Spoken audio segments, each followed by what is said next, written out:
Well, we came into this series knowing both teams had a lot on the line. EG is vying for a #1 seed overall. Hell, just the top 2 seed to give them the same thing. Looking for a bye. They need a win to secure that. And Alliance, well, they just would love to see postseason play. Hell, they'd love to sniff it at this point. They've been so far away. A win going to have to be where that begins for them if they want to have any realistic shot at making it into our playoffs. And game 2, it's one for the ages, man. It was, one for the ages so far as D2L goes. Anyway, D2L Western Challenge, by far one of the most entertaining matches we've witnessed to date, and a hell of a way to be putting a cherry on top of our regular season, which is now drawing to a close over the next few days. I'm your host, Aaron AC Chambers. Welcome in once again, Trouf. And yeah, man, Alliance showed us creativity in game 2, excuse me. We were both skeptical, and I think we need to get a spoon or maybe a shovel for the crow we need to eat. Yeah, I think it's okay to be skeptical of lineups, and I think it just makes it more impressive and more fun to watch. So really well played by Alliance, and I could talk for so long about just how well EGM and S4 specifically played.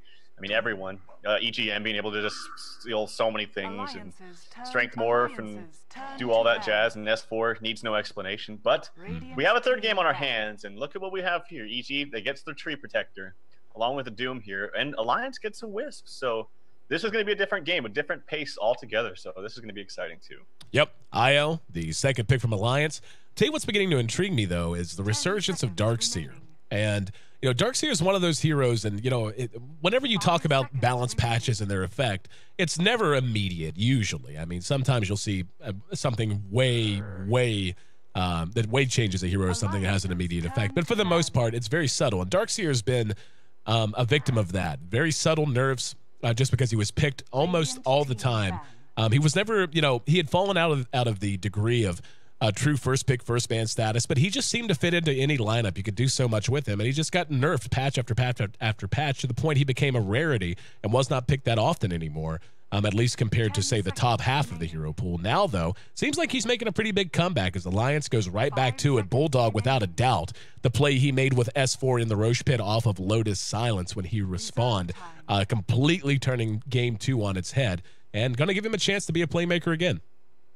It was really fun to watch. So they just did not hesitate. They knew right away how low Roche was, and they just went in and humongous play. So Darkseer and IO, yeah, to touch on your Darkseer point, I think the thing is that teams that know how to play Darkseer and communicate well with each other utilize Darkseer the best, because he's a hero that really kind of helps other heroes. He's not good on his own. He has to communicate and work well with other teammates and heroes on his team. So buffing them up with an Ion Shell, surging them to get away, or even initiate. And then, of course, obviously the wall back is kind of a big combo, as we saw last game. This reminds me of when we saw 2 days ago, Cloud9 do this. Now, they ran both the Wisp and the Darkseer. They ran it with the Ricky. And Alliance is also known to do that too, so I'm interested to see if they do pick that. But it was just such good team play between Darkseer and the IO that it really warranted the pick. So I think that teams that utilize that and play well and communicate well together utilize Darkseer the best. And obviously from last game, our Admiral Bulldog showing that he's not a one-trick pony or a 2 or 3-trick pony with the Furon, Lone Druid or whatever.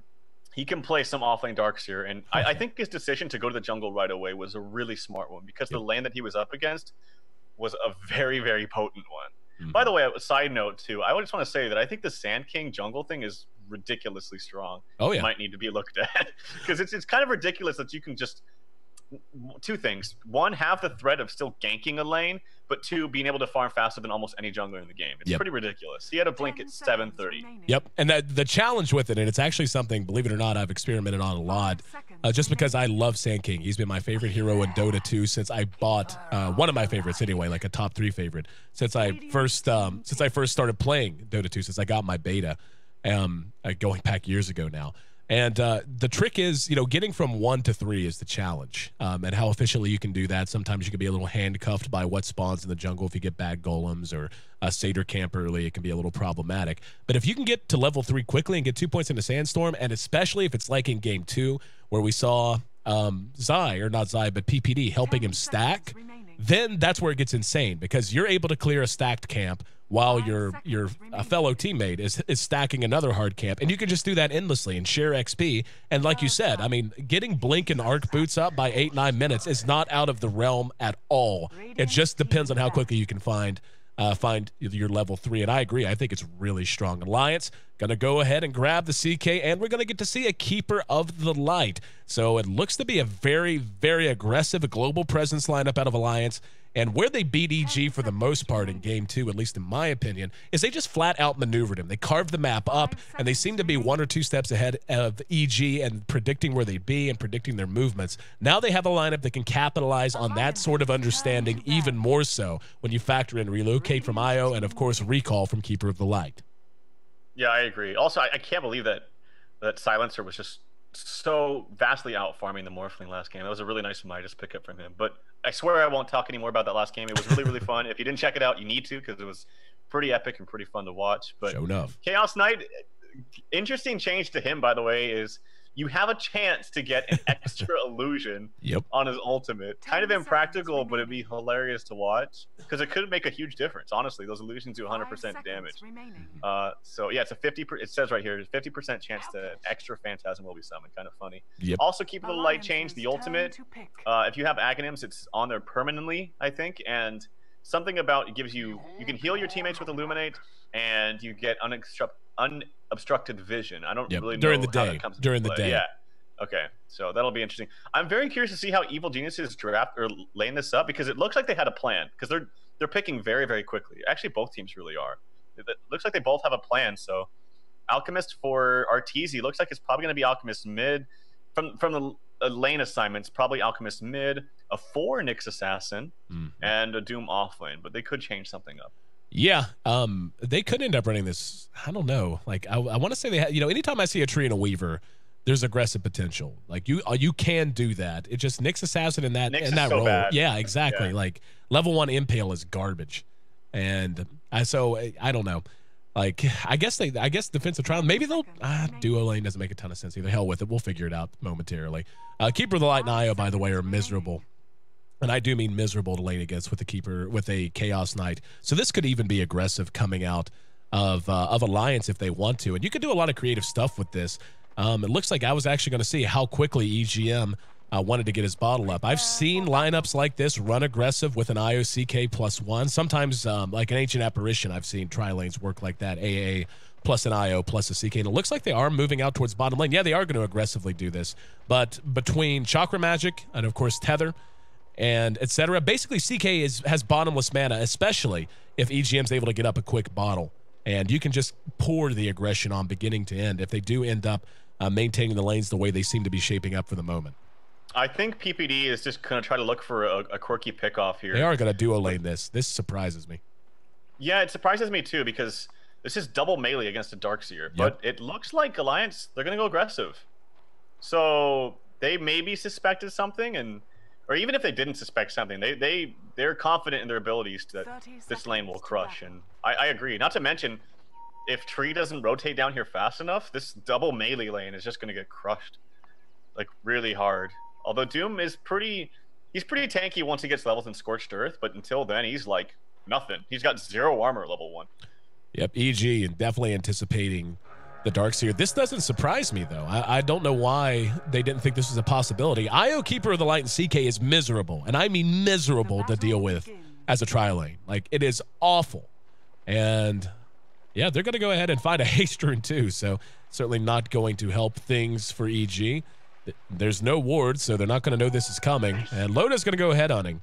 Looks like the rest are going to go back and block. They're going to have EGM blocking the creeps. Loda moving through and dropping a ward immediately.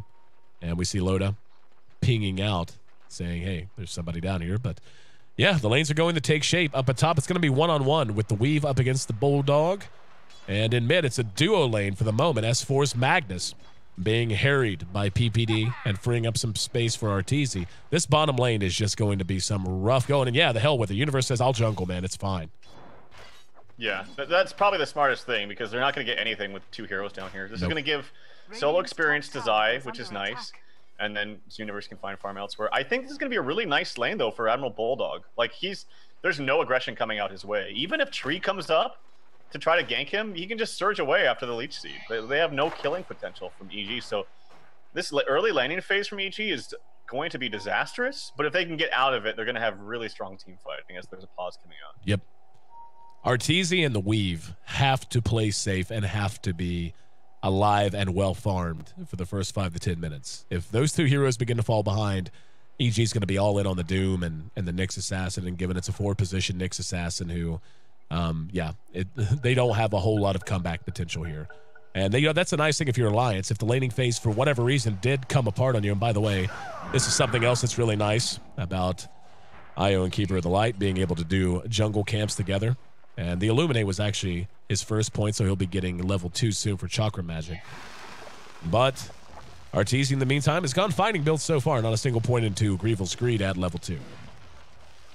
Yep. Yeah, Keeper of the Light actually farms ridiculously fast as a support. That does so much damage, and they're both sharing experience now, too. They get level 2. And he doesn't even have balls right now. Well, he has balls, but not the balls I'm thinking of. And so he has overcharge, and this is just to help him get some more mana to Keeper of the Light so that he can, lose some mana to provide some for Ake. Oh, Pico here, Zai, caught in a little bit of a bind here. Doesn't have any stun, doesn't have Spike Carapace.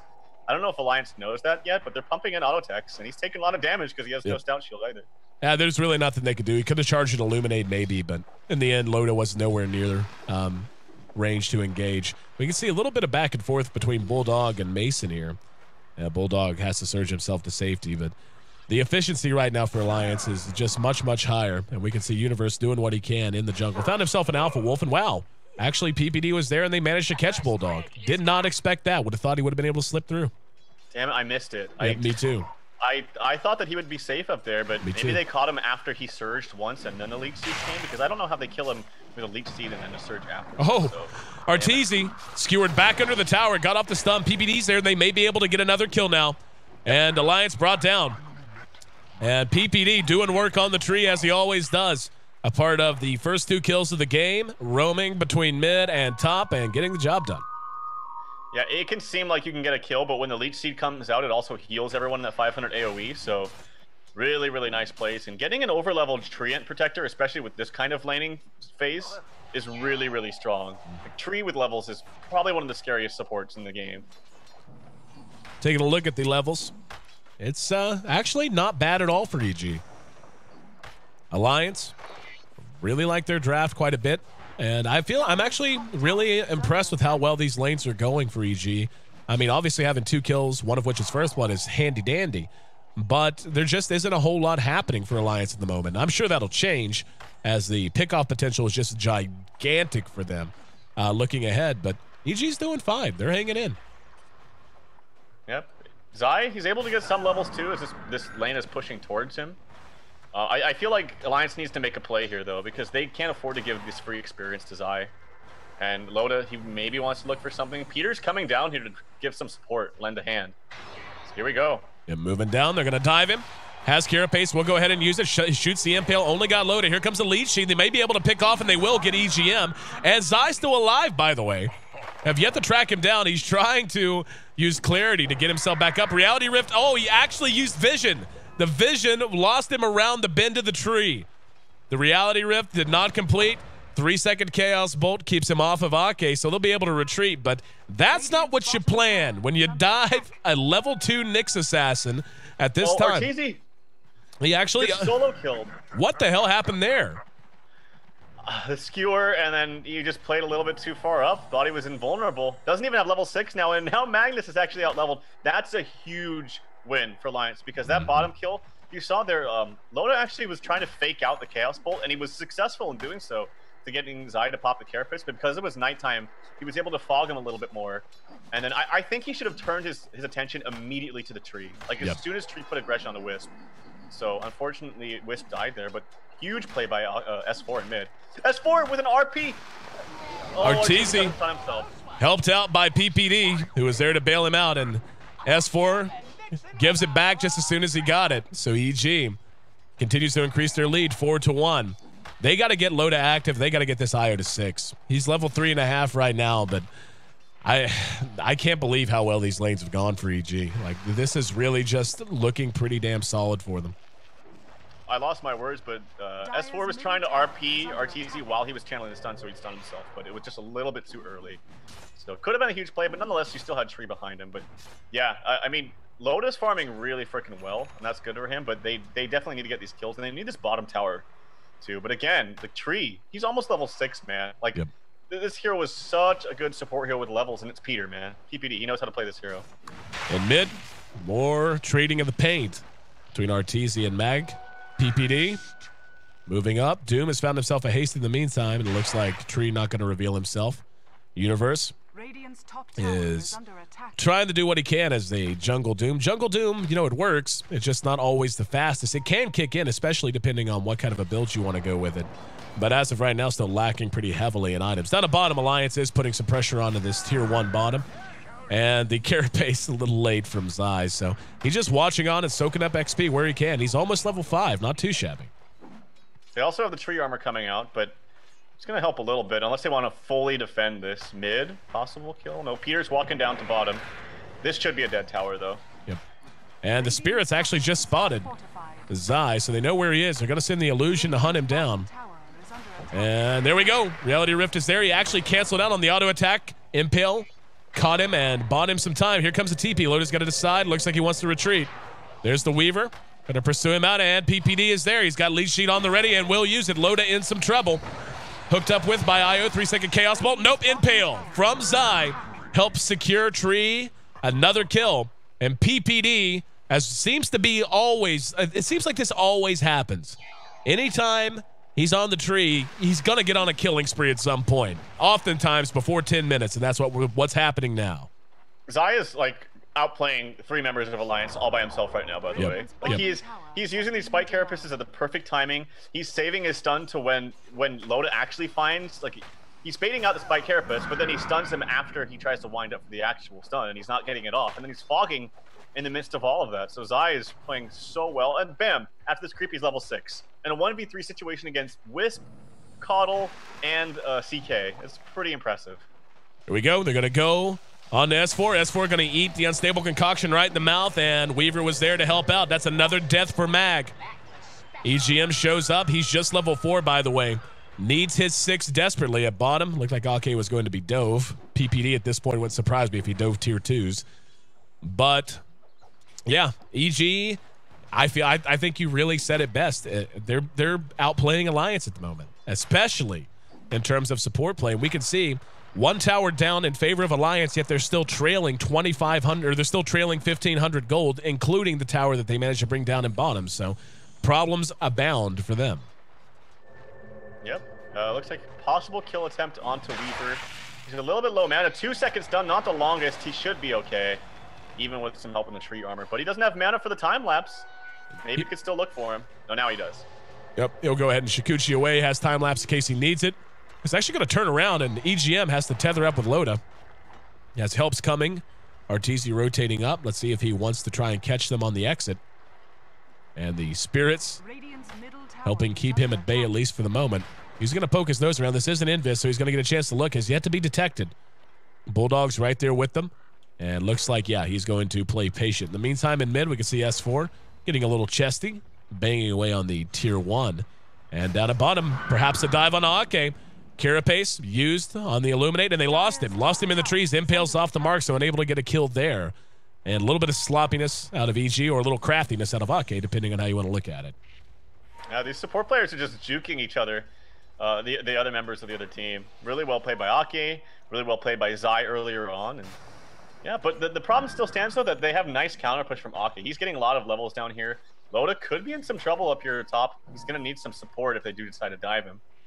But for the moment, I think Alliance has kind of brought this back to an okay stance. They're getting levels. They're not losing towers. They're not getting overrun, but hold that thought. Yep, guessed right. Got the right one. And doomed. And a nice kill for them. S4 reacted, but got there too late. Here comes the rest of the team, though. Bulldogs there. There's going to be a skewer and an RP that caught Arteezy. And they got the courier as well, though. EG able to track down the courier. Was not brought out of that fight. That's a pretty big deal. And I think it had items on it. I don't think it actually got there in time to deliver anything. It might have, but I'm not sure. 8-2. They trade 1 for 2. Losing Arteezy sucks. Losing your courier sucks worse. Where was the courier dead? Was it up top? It was right in the middle of that fight. Hang on 1 second. EGM. Oh. Mason is a madman and will find himself another big pick, this time on a support. He's almost level 11. Courier died right about here, by the way. Okay. But yeah, like it was flying into the fight, and Mason came in from behind. He snuck around this way and managed to get the pick on it. And Bulldog and Mason just saying, "Get out of here, man! I'm the weave. Can't mess with me." And now in mid, S4 has to skewer. Got caught with the impale mid skewer. Bit of a bizarre animation. They're going to kill him too. And Four? yep, no. One last hop a chop. And PPD now in trouble at bottom. He's going to try to TP right away in their face and able to make it away. Loda had spent the Chaos Bolt previously, so heads up play from PPD. Yeah, they almost have 6 on Wisp, though, and I feel like that's what Alliance really needs. Mech is actually up really close on Admiral Bulldog. Nice timing, all things considered, with the aggression he had and early on dying. So that mech is going to be useful. They need to start pumping the aggression up, though, once Wisp hits 6, like, really badly, because, as you mentioned, EG, their team fight in the mid to late game just trumps Alliance, like completely trumps them. So Alliance gonna have to make some plays here. Wisp is level 6 in 5 experience, so there you go. 4,000 gold lead for EG right now, and Alliance, yeah, we're of the same mind. IO is 6. You had better go fight. This is not a lineup that you want to leave to its own devices, especially now that Arteezy has maxed out Acid Spray and Unstable Concoction and is now getting points in Agreeable's Greed. He's not a guy who is going to fail to use that. 2-second Chaos Bolt hooked up with by EGM, who has a Haste Rune. PPD going to use the Overgrowth, and there's the Impale. Only got one, but it's only one they're going to need. They doom out the IO. He's dead, and Loda not in much better shape. He will go ahead and use Phantasm and try to juke it around. IO ends up dead, and... oh, no, never mind. I have heads up play from him. Went in and denied himself the Roshan. GG, that's a smiley face for you, my friend. Good job. RP spend up top, and they do get the kill. Really nicely played by S4 and Ake. They use the Sentry Warrior there, the RP, they had the Illuminate. Bulldog, next on the list. He drops too. Bit of a different pace than what we saw in games 1 and 2, which were relatively quiet for the most part. Now, kills taking place everywhere. Missed the one at top, one in mid. Bulldog just caught out by his lonesome. There's going to be a tier 1 down for EG, and they're trying to push the tier 1 top for Alliance. However, Tree Armor, pretty good ability, last I heard. TP coming in, that's going to be Arteezy. Does he want to engage? Nope, not going to pursue. Doom is so farmed right now, too. Yep. Like, Universe has a Blink, and he has also got the Pack Leader's Aura as well to just buff up the rest of his team. So you're going to have people hitting pretty damn hard. Oh, Pico in some trouble. Zai. Ballsy Zai. Decided to just go for it. He's got Carapace ready. PPD's there with him, too. It's all right. Just engaging into 3. It's cool. Tree Armor's pretty strong. It's okay. And let's see if they want to fight. Hell, yeah, just going to run back in. 3-second Chaos Bolt spent. EGM not in shape to fight. Nice Illuminate, going to be able to get 1 kill. Wall went down. They do manage to finally track down EGM. Mason continuing to try to pursue this out. Loda and Bulldog flanking to the south. And, yep, Tree Armor going to keep him alive. So long as PPD is back away where he can safely use that armor. He's actually auto-attacking creeps while he does. He'll be able to keep everyone alive. This is making space for Arteezy to continue his farm, though. He's got drums up and now 2,400 gold tucked away. What item you thinking? BKB, Shadow Blade, something else?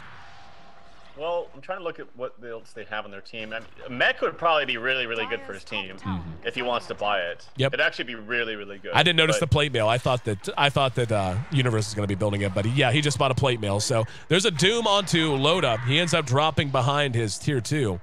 And the action kind of non-stop for the moment. This is what we expect when you see a Tree Weaver versus an IOCK. Just a whole lot of everything all over the map. Yet to see a relocate, though.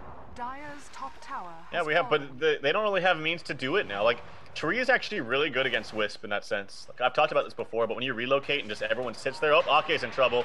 There's the ultimate. There's a stun coming out from Alchemist, and Alliance is getting run over here in the early to mid game. S4 has RP at the ready. Will be spotted out. Zai's got eyes on him yep, that was a little quick, but it'll secure the kill. Just don't know that he needed to spin that. I think they could have caught him anyway. If they're able to get Zai, it'll be worth it. And Armor's there. Carapace, 12 seconds cooldown. He's got 12 wand charges if he wants to use it to buy time. Rest of EG, though, is taking towers. So they get the kill there. And in mid, never mind. Thought they were going to push it out a little bit more. DD on Mason has allowed him to melt this bottom tier 1, and it's dead for sure. So they end up getting a couple of kills, but EG takes some towers. Weaver's going to be doing so much damage. He just used time-lapse, actually. I wonder if that was a misclick. But that doesn't really matter. Tons of damage coming out from him, and he's going to be... well, everyone, honestly, from EG is going to be a huge problem. And Alliance, again, they need to pump up the aggression. It could all start with the Blink Dagger now just finally purchased by S4. RP is on cooldown as a user, unfortunately just for one hero, but they need everything they can get. Oh, there's a Lothars. Shadow Blade, but he blinks away. He's gonna shut himself. I don't even know if he knew that he was coming or if he heard the Shadow Blade. Yep, might have heard it. I think he probably heard it and assumed that it was going to be the Alchemist. So well played by S4 there. Just to put this in perspective, by the way, Zai is almost as farmed as Loda. That's how good of a game Zai's had as a solo safe lane Nyx Assassin against IO Keeper of the Light and Chaos Knight. He's sitting at 4K net worth and Loda at 4,500. So Nyx Assassin being pursued. He's got help. That's going to be Mason coming in. Unstable Concoction is charging, and yep, they're going to immediately engage and quick kill on the EGM. And there's going to be a nice skewer. Doesn't have RP, still 8 seconds out. Impale buys time, and now Arteezy chopping wood. Universe gets the Doom off on the S4 just before his reverse polarity came off cooldown. And PPD is a man-child. He's dominating. It's 19-6, and EG is rocking and a-rolling. They now lead by 10,000 gold, and the experience right at 5K. Roshan, there's for the taking. It almost makes you wonder if Alliance should have just gone safe playing with this. I feel like there's been so many times I've seen Alliance run an aggressive IOCK, and it's failed so many times for a number of different reasons. But it almost makes you wonder if they just secure with level 6, free farm the CK, and then go aggressive after that. But, oh, action. Roshan's fallen, and this is just really bad for Alliance. Yep, they recognize that. Knowing that's not a fight they could really afford to take. As 3, they knew Roshan had just dropped, and EG happy to pull back and continue to extend their lead as much as they possibly can. But yeah, I mean, at this point, it's just beginning to look at all the, yep, S4's dead again. Loda's going to come in and try to do what he can. Arteezy doesn't have his ult available. Shadow Blade in 20 seconds. There's going to be an overgrowth behind the fight. They're still trying to track down Zai. May be able to get him on the high ground. No, Universe is there to help out.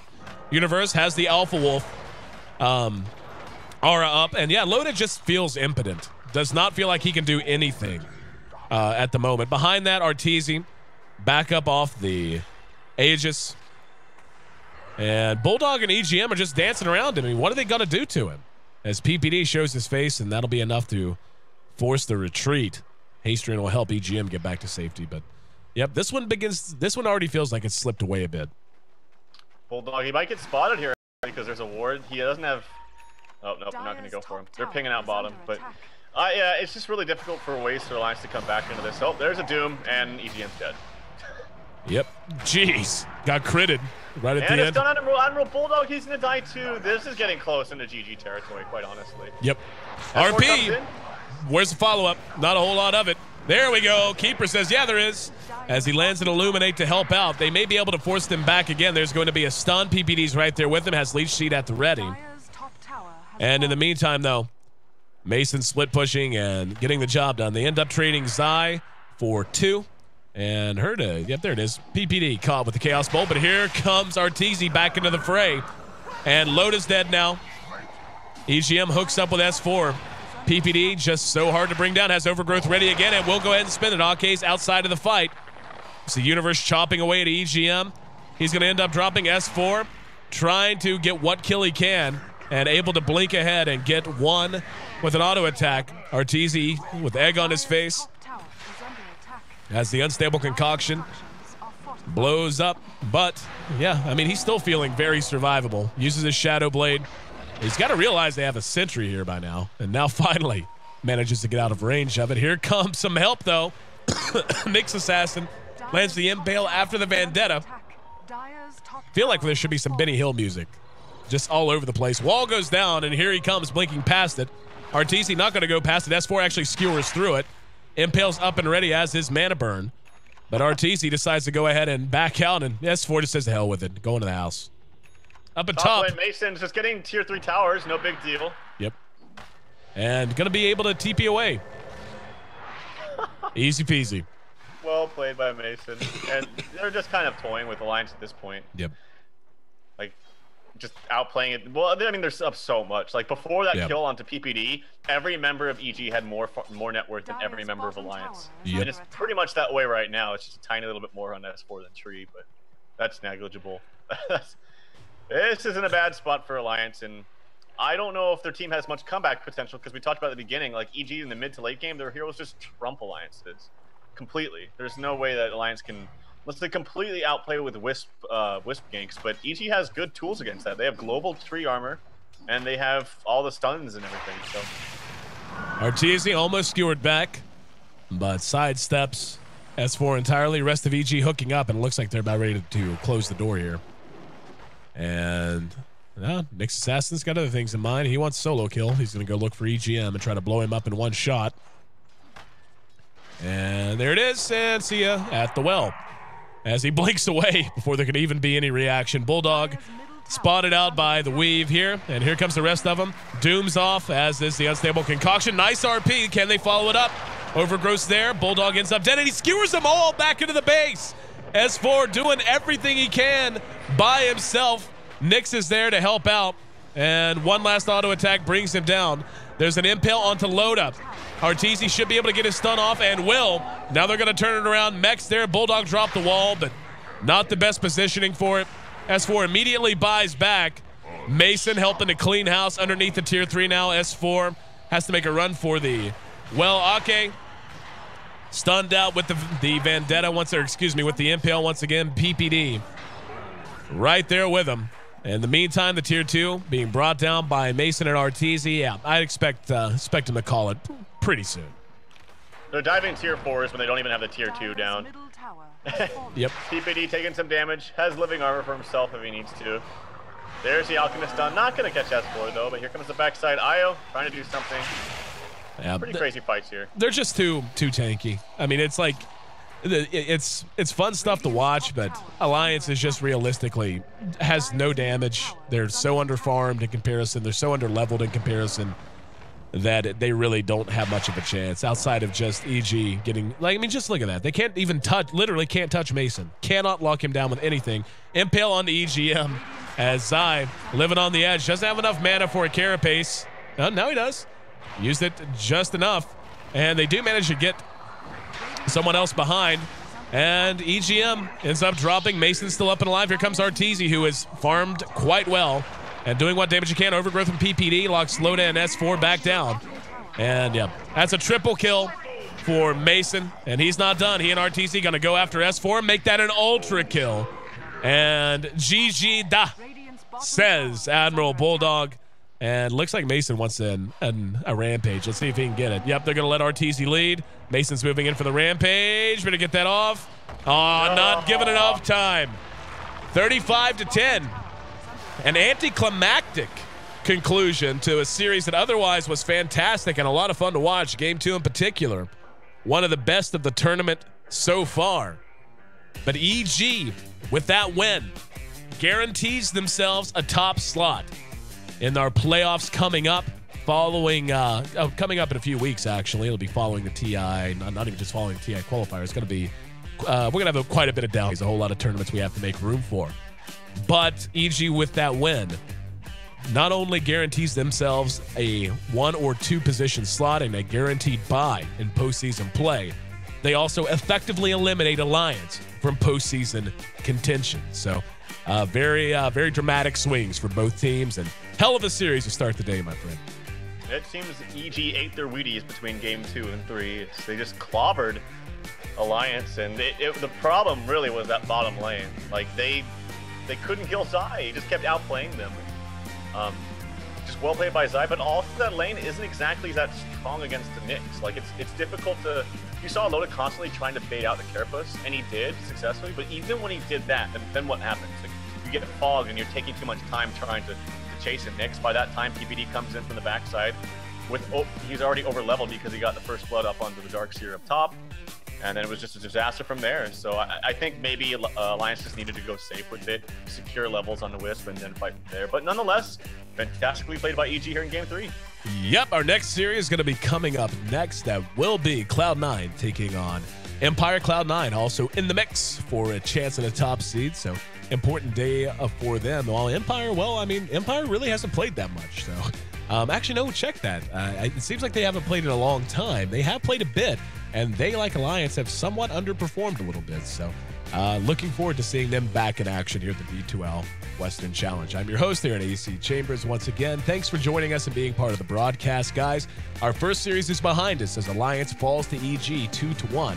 And a very entertaining series that if you missed or you just caught the tail end of here in Game 3, you definitely want to go back and watch Games 1 and 2 in particular.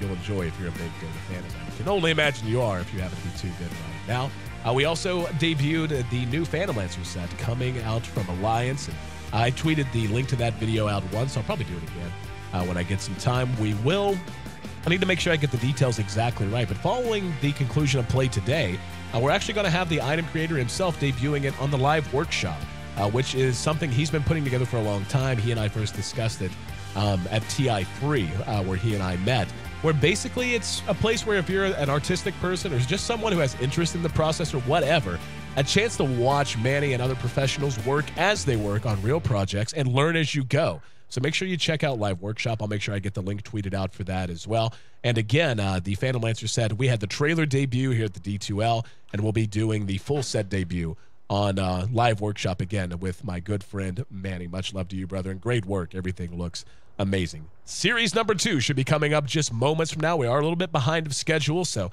look to get that to you as quickly as possible. Cloud9 versus Empire. Stick with us. We'll be right back.